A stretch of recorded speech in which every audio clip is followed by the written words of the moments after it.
से चाहना, इसमें बहुत बहुत बहुत अंतर है। एक राजा ने ऐलान कर दिया कि कल दोपहर 11 बजे आना, मैं मेरे हीरे जवाहरात जो भी मेरी संपत्ति है, पैसा अड़का सब यहाँ पर रख दूंगा, अब आप सब लेकर चले जाना।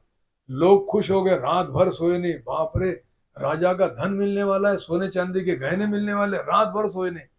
सुबह 11 बजे सारी प्रजा इकट्ठा हो गई और राजा ने कहा कि लाओ मेरा खजाना, रख दो यहाँ पर। ये बड़े खजाने का बड़ा ढीक झाला, और वो खजाना देखकर राजा ने कहा कि जाओ और इसे लूट लो, जितना ले सकते हो उतना ले लो। सारी की सारी प्रजा वहां से, कोई सोना ले जा रहा है, कोई चांदी ले जा रहा है, कोई पैसे लेके जा रहा है, सब ले लेके जा रहा है। और राजा कुर्सी पर बैठकर मुस्कुरा रहा है, हंस रहा है। एक 9 वर्ष की बालिका थी, वो चलते हुए आई और कहने लगी, राजा। राजा ने कहा, बेटा तुम्हें कुछ नहीं चाहिए? इतने सारे लोग ले लेके जा रहे, तुम भी ले लो, यहाँ से पैसा बहुत है, सोना चांदी बहुत है, तुम भी ले लो। तो वो एक जैसी राजा की तरफ देख रही है और कहती है कि राजा, मुझे वो धन संपत्ति नहीं चाहिए, मुझे आप चाहिए, मैं आपकी गोद में बैठना चाहती हूँ। तो राजा प्रसन्न हो गए और कहने लगे, बेटा आजा, मेरी गोद में बैठ जा। वो लड़की आकर गोद में बैठ गई। वो ये कहानी राजा, प्रजा और वो लड़की की नहीं है, ये कहानी मेरी आपकी है। राजा यानी कौन? भगवान, परमेश्वर, भगवंत।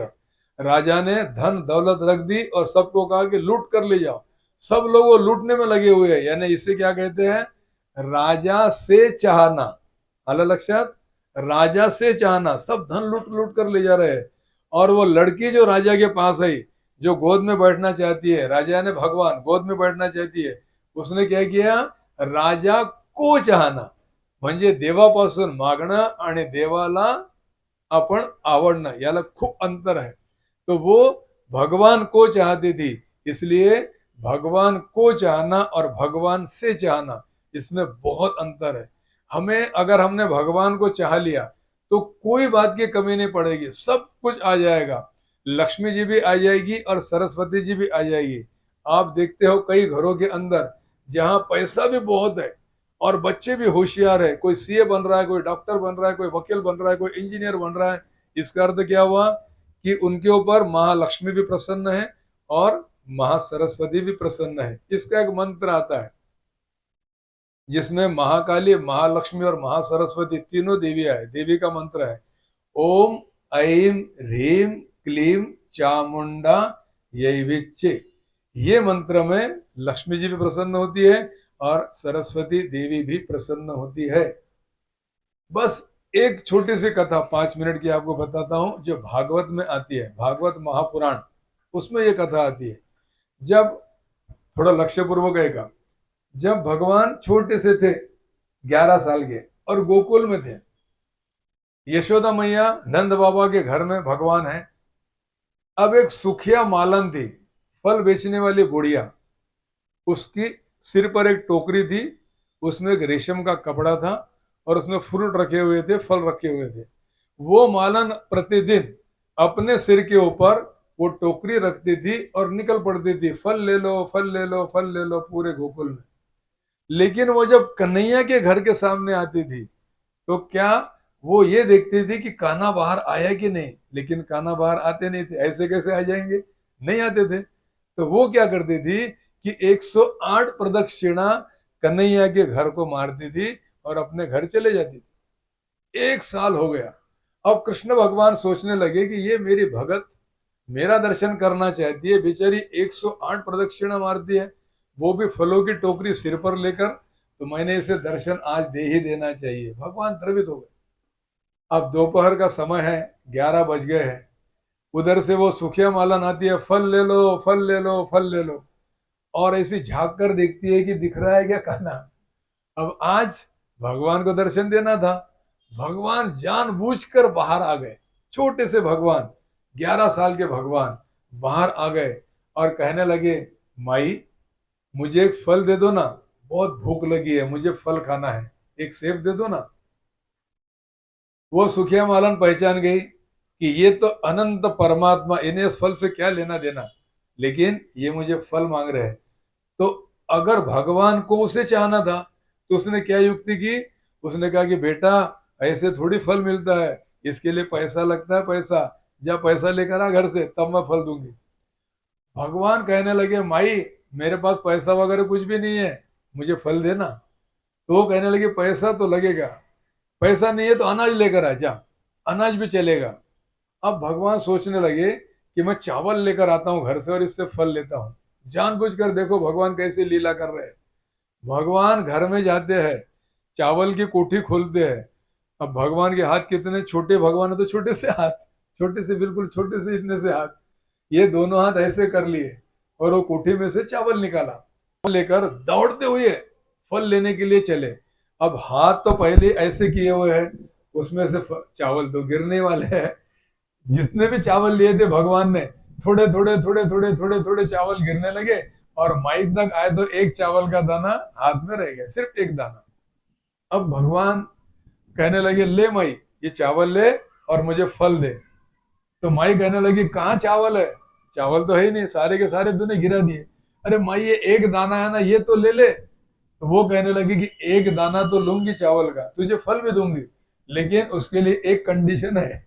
कौन सी माई? ये कंडीशन है कि तू मेरे गोद में आकर बैठ जा कान्हा, बस, और मुझे कुछ भी नहीं चाहिए। भगवान समझ गया कि माई बहुत होशियार है, मुझसे ब्रह्म संबंध स्थापित करना चाहती है, इसलिए कृष्ण भगवान जानबूझकर उसकी गोद में बैठ गए और उसके गाल से गाल लगाया। जैसे भगवान ने गाल से गाल लगाया, वो बुढ़िया मालन की आंखें बंद हो गई और ध्यान में लग गई। उसे कुछ भी समझ में नहीं आया कि मैं कहां पर हूं।